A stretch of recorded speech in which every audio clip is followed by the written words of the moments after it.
अस्सलाम वालेकुम। Welcome to the lecture 2 of ordinary differential equation. तो आज हम आगे कुछ डेफिनेशंस करेंगे और कुछ एग्जांपल्स करके देखेंगे।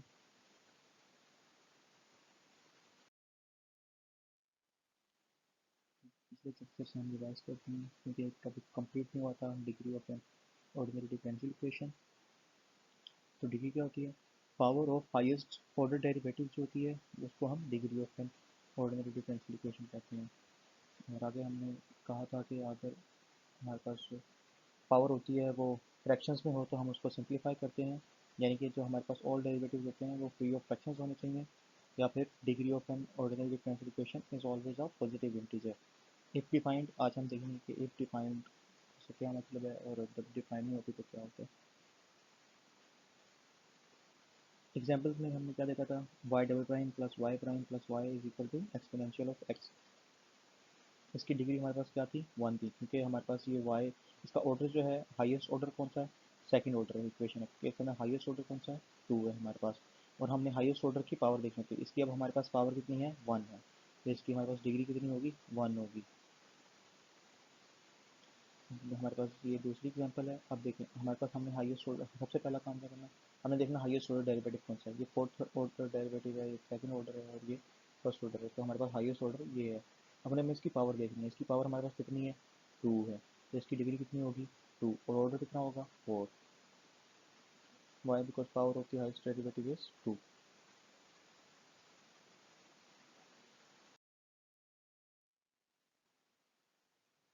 तो उसके बाद हमने पिछले देखा था लेक्चर में कि हमने इस ऑर्डिनरी डिफरेंशियल इक्वेशन की हमने डिग्री मालूम करनी थी, लेकिन क्योंकि हमें यहाँ पर हाईएस्ट ऑर्डर डेरिवेटिव जो है वो पावर उसकी फ्रैक्शन में थी, तो हम पहले क्या करेंगे? इस फ्रैक्शन को सॉल्व करेंगे, और जब ये हमारे पास एक पॉजिटिव इंटीजर बन जाएगा तो हम उसे कहेंगे कि ये उसकी डिग्री है।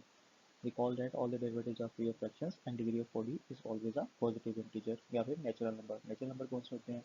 1 2 3 4 5 6 एंड सो ऑन। और होल नंबर कौन से होते हैं? जो 0 से स्टार्ट होते हैं, 0 1 2 3 एंड सो ऑन। इसका आंसर क्या था? 2 था। अब हम देखेंगे कैसे था सोल्यूशन। अब देखें, क्योंकि हमारे पास 2/3 की पावर, तो हम दोनों तरफ अगर क्यूब ले लें तो ये 3 से कैंसिल हो जाएगा और जस्ट वाई डबल प्राइम का स्क्वायर रह जाएगा, और इस तरफ क्या होगा? वाई प्लस वाई प्राइम का क्यूब हो जाएगा। अब हमारे पास आंसर क्या आया? वाई डबल प्राइम का whole square is equal to 1 plus y prime का होल क्यूब। अब हमने देखना होती है हाईएस्ट ऑर्डर। हाईएस्ट ऑर्डर कौन सा हमारे पास? Y double prime second order है, यानी कि जब इसकी पावर कितनी है हमारे पास? 2, तो इसकी डिग्री क्या होगी हमारे पास? 2। तो सेकेंड ऑर्डर डिफरेंशियल इक्वेशन की और इसकी डिग्री भी क्या है? 2 ही है, क्योंकि हमारे पास ये जो टर्म है इसकी पावर कितनी है? 2।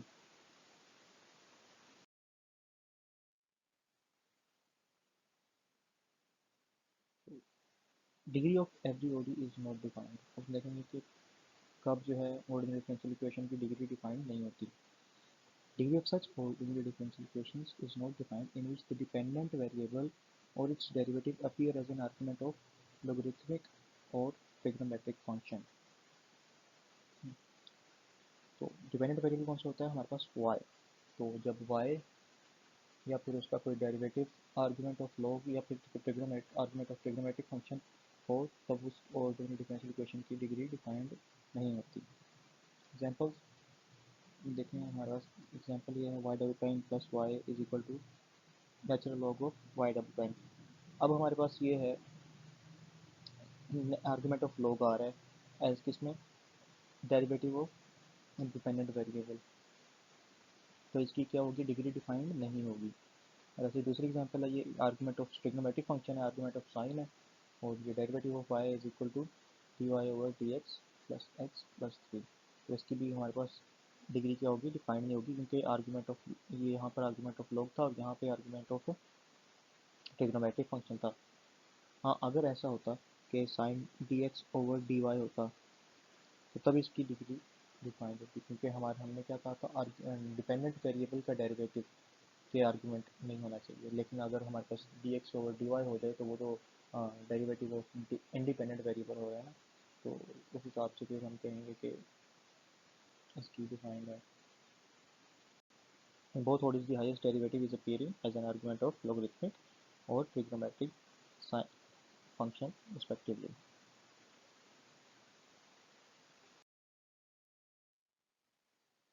फॉर्मेशन ऑफ एन ओडी, अब हम देखें कि ऑर्डिनरी डिफरेंशियल इक्वेशन कैसे बनाते हैं।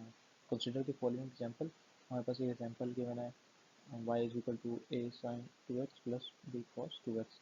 अब नॉर्मली कहा जाता है कि जब एक हमारे पास इक्वेशन गिवन होती है उसको कैसे डिफरेंशियल इक्वेशन में कन्वर्ट करते हैं, यानी कि जितने हमारे पास आर्बिट्ररी कांस्टेंट होते हैं, ये यहाँ पर a और b ये दो आर्बिट्ररी कांस्टेंट है ना, तो जितने आर्बिट्ररी कांस्टेंट होते हैं हम उनको उतनी दफ़ा डिफरेंशिएट करते हैं तो हमारे पास ओडी आ जाती है। अब हम इसको करके देखते हैं कैसे होता है। यहाँ पर where A and B are arbitrary constant. अब आर्बिट्ररी कांस्टेंट का क्या मतलब है, they means they have no fix value, यानी इनकी कोई फिक्स वैल्यू नहीं होती, इनकी कोई भी रैंडम वैल्यूज हो सकती हैं।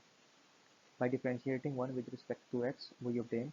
अब हम इसको अगर डिफ्रेंशिएट करते हैं तो ज़ाहिर सी बात है प्रोडक्ट रूल लगेगा, और जब कॉन्स्टेंट से वो होगा अप्लाई तो वो ज़ीरो हो जाएगा। तो जस्ट हम दूसरी वाली टर्म को देखेंगे, एक कॉन्स्टेंट वाली टर्म को इग्नोर कर देते हैं। तो जब होगा साइन को डेरिवेटिव लेते हैं तो क्या आता है कोस, और फिर अंदर वाली टर्म का जब डेरिवेटिव लेंगे तो वो क्या आएगा, टू आ जाएगा। विद रिस्पेक्ट टू एक्स ले रहे हैं ना डेरिवेटिव हम, तो वो सिर्फ टू आ जाएगा, तो यानी कि टू ए कॉस एक्स हो जाएगा, two A cos two x. और फिर क्या आएगा बी का, यहाँ पे कॉस का डेरिवेटिव क्या होता है माइनस साइन, और अंदर वाले टर्म का डेरिवेटिव क्या होगा टू, तो ये क्या हो जाएगा minus two B sine two x. तो इसको अगर हम फिर से डिफ्रेंशिएट करते हैं तो क्या हो जाएगा, कॉस का डेरिवेटिव क्या होता है साइन और माइनस साइन, तो अंदर वाले टर्म का डेरिवेटिव क्या होगा टू, टू जब बाहर जाएगा तो वो फोर हो जाएगा, फोर ए हो जाएगा, और माइनस इधर वो माइनस फोर ए साइन टू एक्स हो जाएगा। और यहाँ पर क्या होगा साइन का डेरिवेटिव क्या होगा कोस, और टू एक्स का डेरिवेटिव फिर से टू हो जाएगा, तो ये क्या हो जाएगा minus four B cos two x. अब अगर देखा जाए तो यहाँ पर फिर से ये हमारे पास आर्बिट्ररी कॉन्स्टेंट्स आ रहे हैं, लेकिन अगर हम ऐसा करें कि माइनस फोर को दोनों में से कॉमन लेंगे तो हमारे पास क्या टर्म बन जाएगी a sine two x plus B cos two x, जो कि इक्वल है वाई के, यानी कि क्या बन जाएगा d square y over d x square is equal to minus four y. अब हम ये भी तो कह सकते हैं कि वाई के अंदर क्योंकि आर्बिट्ररी कांस्टेंट आ रहे हैं तो अभी भी आर्बिट्ररी कांस्टेंट इस इक्वेशन में है, लेकिन ये y जो है वो इस इक्वेशन का सोल्यूशन कहलाता है, यानी कि अगर हम इसके अंदर y पुट करेंगे तो वो हमें इस इक्वेशन का वो सोल्यूशन है। तो अगर इस इक्वेशन को हम वैसे देखें तो इसके अंदर कोई आर्बिट्ररी कांस्टेंट नहीं आ रहा, तो ये हमारे पास क्या है, ये हमारे पास एक ओडी बन गई है, यानी कि ये हमारे पास एक डिफरेंशियल इक्वेशन है। हमने इसके अंदर क्या कर दिया है, आर्बिट्ररी कांस्टेंट्स को हमने एलिमिनेट कर दिया है।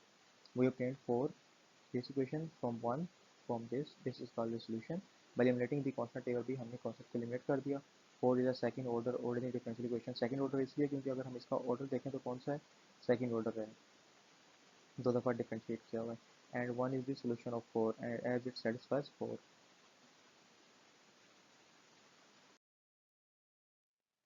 हाँ फॉर्मेशन ऑफ ओडी। अब इसमें रिजल्ट क्या हमारे पास आता है, a relation between a dependent and an independent variable involving an arbitrary constant may be differentiated so as to obtain an ODE of order n, यानी कि हमारे पास अगर n आर्बिट्ररी कॉन्स्टेंट्स होंगे तो हम उसको n टाइम डिफरेंशिएट करेंगे तो हमारे पास एक ओडी आ जाएगी जिसके अंदर आर्बिट्ररी कॉन्स्टेंट्स प्रेजेंट नहीं होंगे। जैसे कि हमने पिछले एग्जांपल में देखा कि हमारे पास इसके अंदर दो आर्बिट्ररी कॉन्स्टेंट थे, हमने उसको दो दफ़ा डिफरेंशिएट किया, हमारे पास ये एक ऑर्डर डिफरेंशियल इक्वेशन बन गई d square y over d x square is equal to minus four y which is a second order ordinary differential equation with no arbitrary constants. इसके अंदर आर्बिट्ररी कॉन्स्टेंट नहीं थे, और ये जो था y is equal to A sine two x plus B cos two x, ये इसका सोल्यूशन था हमारे पास।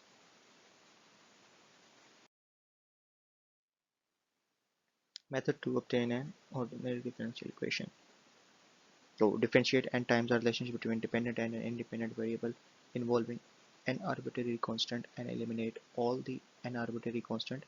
By by arbitrary constants we mean those constant having no specific या fixed value, यानी कि जिनकी fixed value नहीं होती। अब हमने क्वेश्चन जो है right, find an ordinary differential equation corresponding to the given relation with two arbitrary constants a and b। तो ये हमारे पास इक्वेशन है y is equal to A plus B exponential minus three x. अब आप लोग वीडियो को pause कर दीजिए और इसको अटेम्प्ट करने की कोशिश कीजिए। इसका मैं सोल्यूशन आपको बता देता हूँ और देखिए कि आप लोगों का वो आंसर आता है या नहीं। ऑनेस्टली आप लोगों ने इसको ट्राई करना है। तो इसका जो आंसर है y double prime plus 3 y prime is equal to 0। यहीं पे पॉज कर दीजिए, सोल्यूशन आपकी गिवन है, सोल्यूशन बाद में देख लीजिएगा अगर सही आंसर ना हो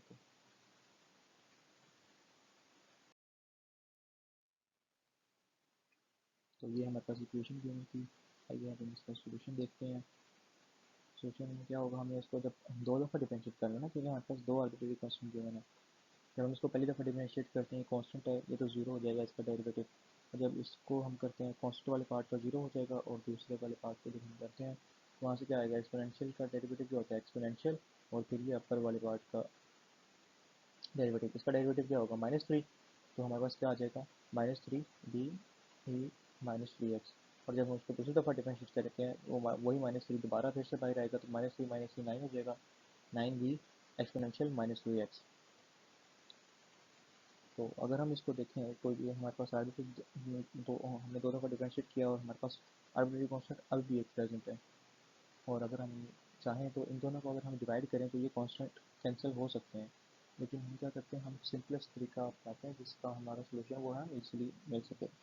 अगर हम देखें तो 9 में से अगर हम -3 और -3 कॉमन करें तो हमारे पास वो आता तो 9 ही है, लेकिन अगर हम -3 और -3 को अलग कर दें तो -3 अलग रखें ऐसे, -3 और -3 बी एक्सपोनेंशियल -3x। तो ये जो टर्म थी हमारे पास ये वाई प्राइम थी ना हमारे पास, y prime is equal to -3 b exponential -3x। तो इसको हम क्या कर लेते हैं, -3 वाई प्राइम।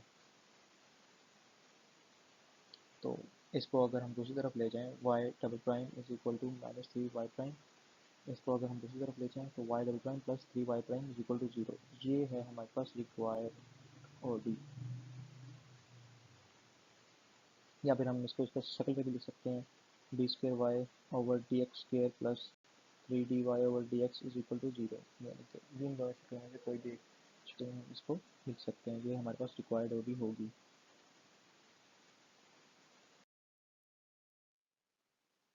तो अब हम कुछ एक्सरसाइज क्वेश्चन लिखने जो कि मैं आप लोगों को दूंगा, और सोल्यूशन में उनका भी पोस्ट नहीं करूँगा, बहुत लंबा लेक्चर हो जाएगा।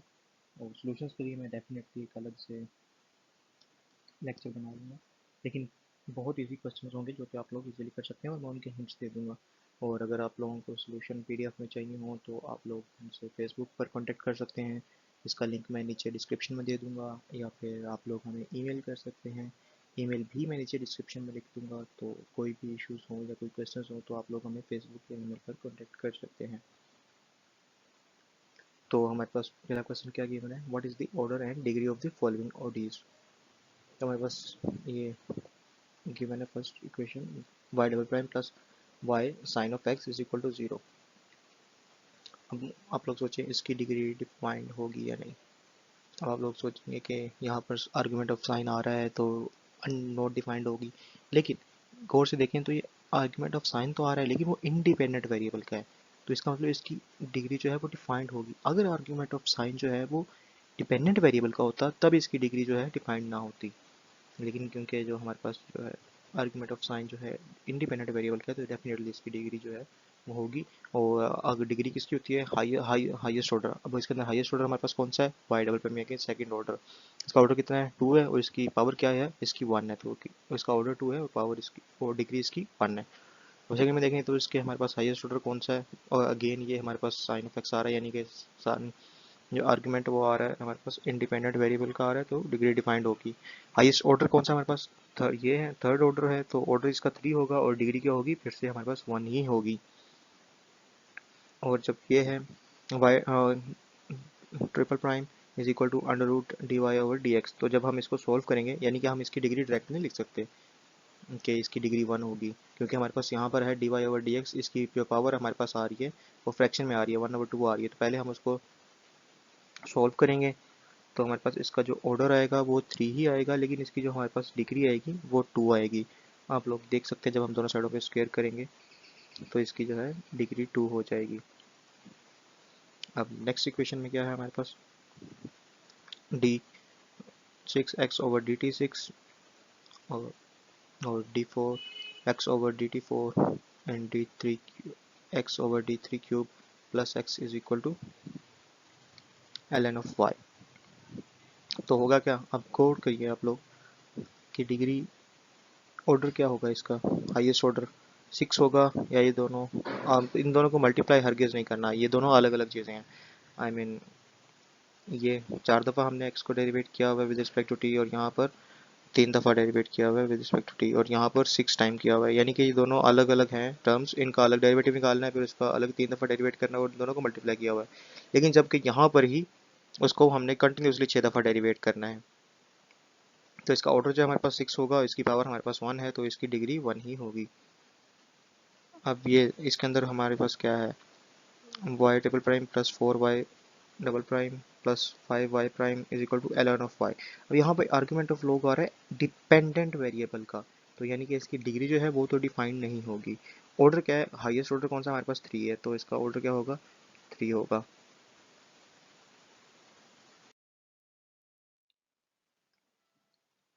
अब आगे हमारे पास क्वेश्चन गिवन है, find an order in differential equation corresponding to the given relation containing the arbitrary constant. अब हमने क्या करना होता है, जितने हमारे पास आर्बिट्रेरी कांस्टेंट होते हैं हम उसको उतनी दफ़ा डेरिवेट करते हैं, और फिर उसको जो कॉमन चीज़ होती हैं लेकर उससे हम ऑर्डिनरी डिफरेंशियल इक्वेशन बनाते हैं जिसके अंदर आर्बिट्रेरी कांस्टेंट मौजूद नहीं होते। सेम इसी तरह क्वेश्चन गिवन है, जैसा आप लोगों ने उसको डेरिवेट करना है और आप लोगों के पास आंसर्स आ जाएंगे। इसका सोल्यूशन जो है वो मैं डेफिनेटली एक अलग से लेक्चर बना के उसके अंदर एक्सप्लेन भी कर दूंगा, और आप लोग हमसे फेसबुक या ईमेल पे कांटेक्ट कर सकते हैं जिनका लिंक जो है वो डिस्क्रिप्शन में गिवन होगा, तो वो आप लोग हमसे सोल्यूशन भी ले सकते हैं। तो बेसिक जो थिंग है वो यही है कि जितने हमारे पास आर्बिट्रेरी कांस्टेंट होते हैं उतनी दफ़ा हम उनको डेरिवेट करते हैं जस्ट। और ये है, find the values of the constant a b c and d if y is equal to ax cube plus bx square plus cx plus d is the solution of ordinary differential equation given by, यानी कि ये इसका solution है हमारे पास। अब हम इसके अंदर क्या कर सकते हैं, चलिए मैं आपको इसका एक हिंट दे देता हूँ। हम करेंगे ये कि हम y को 3 दफ़ा डेरिवेट करेंगे तो हमारे पास y डबल प्राइम की वैल्यू निकल आएगी, y को 2 दफ़ा डेरिवेट करेंगे तो हमारे पास y डबल प्राइम की वैल्यू निकल आएगी, इसी तरह y को 1 दफ़ा डेरिवेट करेंगे तो ये सारी वैल्यूज हम लोग निकाल के इसके अंदर पुट करेंगे, और इस तरह हमारे पास इन चारों आर्बिट्रेरी कॉन्स्टेंट्स की वैल्यू निकल आएंगी। हिंट मैंने आप लोगों को दे दिया है, सोल्यूशन भी मैं यानी कि एक्सप्लेन भी कर दूंगा और उसको आप लोग हमसे ले भी सकते हैं।